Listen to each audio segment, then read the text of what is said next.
Welcome back as we count down to the new year, making new year resolutions, developing good spending habits and saving habits, learning to budget and investing can help prevent needless debt, save money for important events and for the rainy day.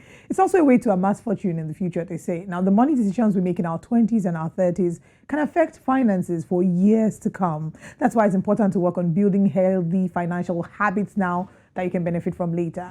It may be easier said than done, and that is why we have on the show this morning a young man who understands the technicalities of money and the brain. His name is Kanu. He is the founder of Reach, a company using technology, community engagement, and research to drive financial literacy, I beg your pardon. And more recently, he's the author of the book Money Brain, and he's here to guide us through how to manage our money in our 20s and our 30s. Kanu, good to have you join us. Thank you very much. Olive. Good morning. Good morning. We're doing a lot of retrospection and introspection. It's the last working day of the year. We've looked at some of the biggest stories in entertainment, in politics, and sports, and now we're talking money. What would you say are some of the ways, because I'm sure that there are people who are looking to review their spending habits. So what are the ways in which people can reflect on how they have utilized their money so far in the year 2022?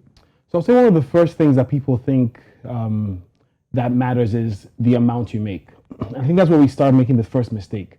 It's actually how you spend, right? A lot of people maintain their wealth because of how carefully they spend. So are you intentional in your spending, or do you spend ad hoc? So I think that's why it's really important that you are aware of the choices you make. How much am I spending? Why am I spending on this thing? And how much do I want to not have spent at the end of the month? All right, interesting. So not about how much you make, but how much you spend. But it's easier said than done, right? Definitely. Especially in a situation where there are people who are living below the minimum wage or living just right about that. But let's talk about some of the most common mistakes that young people make when it comes to money. You've talked about one of them being people thinking it's about the money that they not about the money that they earn, but it's about how much they spend. So what would you say are some of the most common mistakes that young people make when it comes to money? All right, so I think I've talked about not being intentional. Two, almost in your spending, but also like in your planning, because a lot of the ways that most of us will make money is actually through jobs, right? Everyone thinks it's going to be a side hustle or a big business, but how good are you at the job you have in hand? That's why the book is about career and money management, because if you are doing well at work, you actually stand a chance to actually start asking for raises or being able to do some parallel or vertical or horizontal moves that actually earn you more income. So are you aware of what they're expecting of you at work? Are you overperforming at the office? Are you doing so well that you can see the value you add so that you can actually demand a higher income? Okay, so these are some of the things. So it's not just your money, it's also your career as well. But there are conversations, there are people who say that you can't make money, the money that you need to make in life. You can't make it from being an entrepreneur. Do you share the same sentiments? No. So I don't think there's any one formula. Sorry, they say you can't make it from being an employee. I don't think there's any one formula. The goal you have in life is not the same goal that everybody else has in life. So if you're trying to be comfortable financially so that you can, buy what you need when you need it, go on a vacation once a year, maybe take care of the children or the family that you have, things of that nature, then it becomes important that you are aware of everything that contributes to the money you make and also what detracts from what you have at the end of the day. So one of the other mistakes that people make, maybe not a mistake, just like not aware, is sometimes putting your money in savings. Like putting your money in savings as opposed to in a mutual fund. So mutual funds are these things that every country has that they ensure that you have, They ensure that you have higher interest rates, higher income, higher earnings on your savings than if you just put them in a regular bank account. So are you aware of that? Have you put your money in a mutual fund? So there's some of these like basic, and every country has a different thing. And because it's a Pan-African network, we can't go telling people to do this in this country and things like that. But just be aware of where are people putting their money in that is not just the bank. Because the bank's job is to charge you rent on your money, right? So bank charges, car charge, all the charges, that's how they make money. They don't make that money from... So there's no hope in trying to ensure that you're saving in your bank account, because there are people who are saying every month I move money from this bank to this bank because this is my savings account. There's a reason rich people don't have money in their bank accounts. It's in mutual funds. It's in funds of some sort. A mutual fund meaning that a bunch of people have put their money together and a money manager is, investing on your behalf. And most times they'll put that thing in treasury bills, like secure government facilities that will never be washed away. Knock on wood. I said knock on wood because Ghana now is feeling the impact, unfortunately. Yep.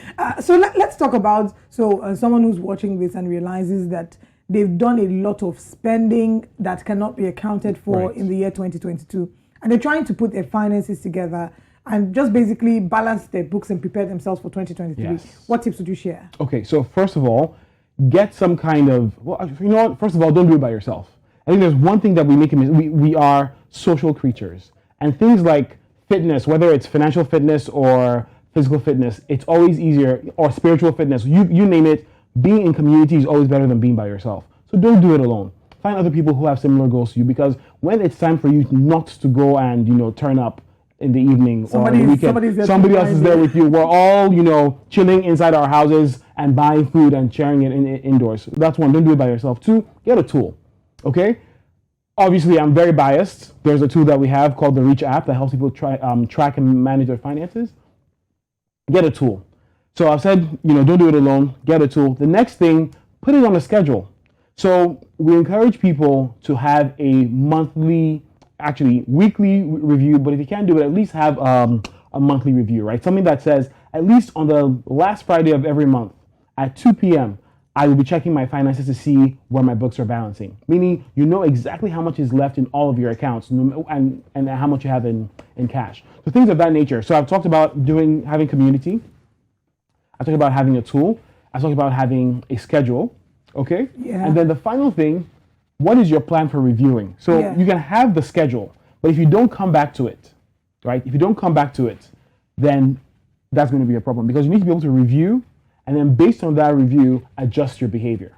All right? So those are some of the core things I would say you should do. All right. So basically, don't do it alone. Have an accountability partner. Have a tool, and then put it on a schedule. And then actually follow the schedule by coming back to review. Okay. So now let's talk about, building healthy financial habits. Yeah. Some of us have the mindset that, from 2023, I'm going to ensure that I put my money in check. I'm going to ensure that I start investing, I start saving. But it can be quite daunting, especially because there are people who have bills, who have debt. So what can we share? What tips can we share to help them? People who feel like currently what they're earning, because that's the reality of a lot of people. No, I mean, so the data we are looking at, the market research data we're seeing, 70% of all Africans are earning less than $10 every day. And that's a lot to ask somebody to live a whole life on less than $10 every day. So $300 a month. What are you going to be able to do with that, right? Especially if you have other mouths to feed. One of the first things that I would suggest, review. Let's learn from the past. What mistakes did you make in 2022 that you don't want to carry into 2023? Are you aware of what those mistakes were? Yeah.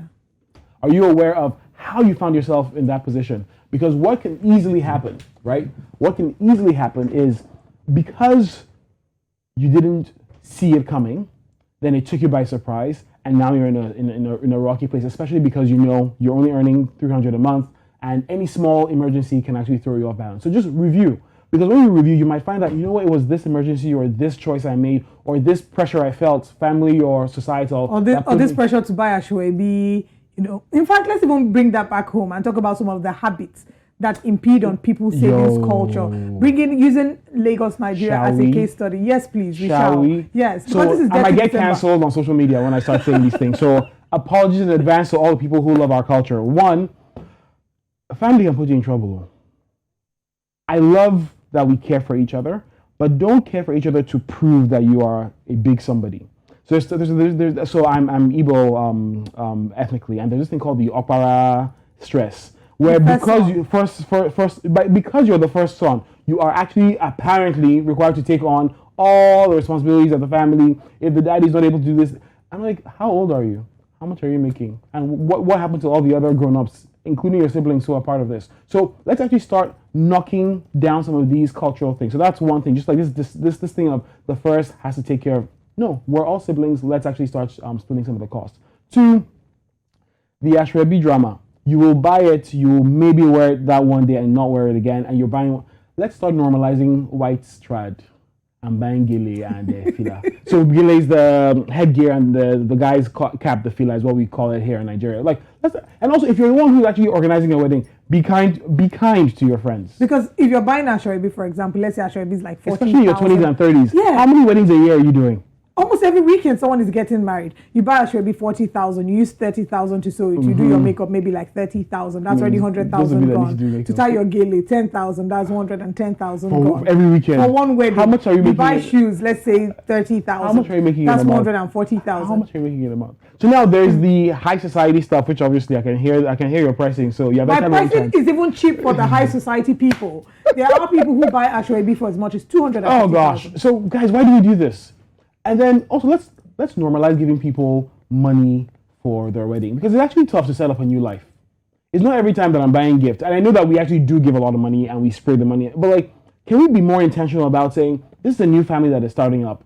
Let's actually put. So one of the things that my wife and I started doing this year is we actually started forcing people, when we give their kids gifts, we don't give it to the parents. We tell them it's for your kids' mutual fund account. If you leave it here for the next 18, because a lot of our friends have small kids, for the next 14 to 18 years, that money is going to be a lot, right? Yeah. Because of compound interest. So that money becomes what you can actually spend on, education costs and things like that. Let's actually start normalizing long-term planning, not just the jaya for right now. So normalize long-term planning, ensure that we do away with all the harmful habits that impede our spending. They're beautiful habits. Let's just make them not as expensive.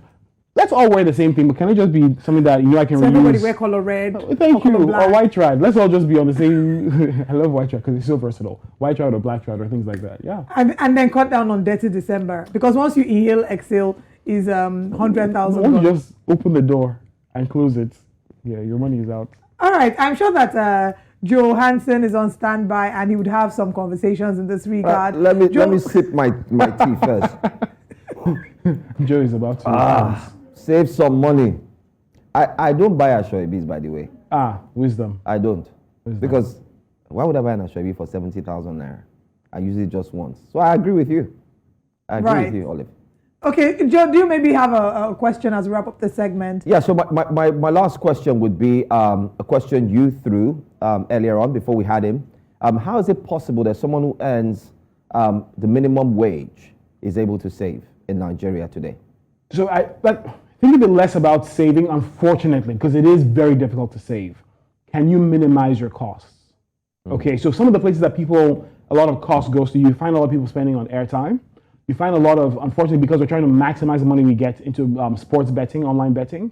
So there's some choices that we are making that actually impede our ability to have money. And I understand why these choices are being made. If there's a chance that if I spend 1K, I'll earn 8K, I'll do it because things are tight. But how often are you doing that? Because it's often a daily or weekly expense. And then thirdly, try to do things with other people. There's a reason our parents would go and buy in bulk. These days everybody is, by myself. Get together, be in community. Don't try to do everything on your own. Right. Thank you, JR. Nice.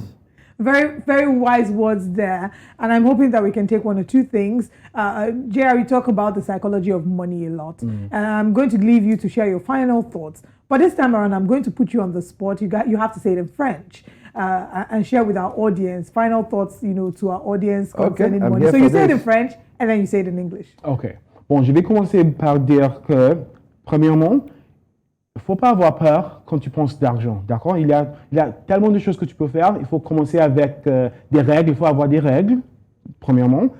Deuxièmement, il faut avoir la communauté. Il ne faut pas le faire seul, d'accord? Et deuxièmement, il faut avoir les horaires. Chaque jour ou chaque semaine ou chaque mois, il faut décider quand tu vas regarder votre fonds, votre dépense pour décider comment il faut changer, comment il faut continuer de faire des trucs. So what I just said was, first, have rules, have tools, have rules. Secondly, don't be afraid, do it in community. And then third, right, keep your schedule. How did you spend and what should you change? Merci. Merci beaucoup. Merci. On this note, I will say au revoir from this conversation. Merci, JR Kanu. We hand over to Johansson. That was really great, but thank you very much for joining us. Thank you. And enjoy the rest of your year, and we wish you a happy new year.